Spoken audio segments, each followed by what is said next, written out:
Prince William dons his army uniform as he rounds off his week-long trip to Africa with a visit to the Irish Guards in Kenya. Prince William has completed his week-long tour of Africa with a visit to Kenya. The Duke of Cambridge, 36, wore his army uniform as he visited the Irish Guards, 1st Battalion at the British Army Training Unit Kenya in Laikipia today.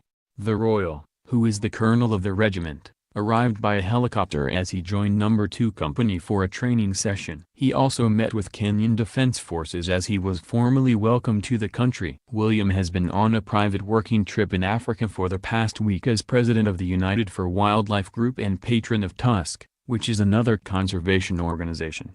He arrived in Namibia on Monday, where he viewed the work of Save the Rhino in Kunene, before later meeting members of the local community involved in the Kunene People's Park initiative. Following a 5 a.m. start, he set off with a dedicated team of rangers to track a rare black rhino. The royal then flew to Tanzania, where he found out more about measures being taken to combat the illegal wildlife trade. He also visited Mkomazi National Park, as well as a rhino sanctuary, to learn about conservation efforts in the country. The Duke of Cambridge is returning to Britain today, following his trip to Africa, which was in part to promote conference on the illegal wildlife trade in London in October.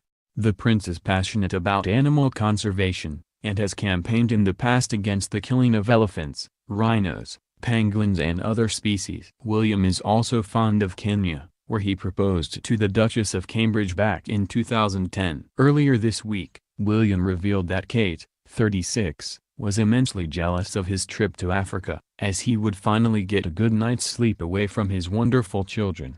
Speaking at a reception in Namibia, he said, "I'm delighted to be visiting Namibia for the first time. I'm only sorry that my wife Catherine is not able to join me. She is immensely jealous," he said. "Particularly as I'm looking forward to a few good uninterrupted nights' sleep this week away from my wonderful children."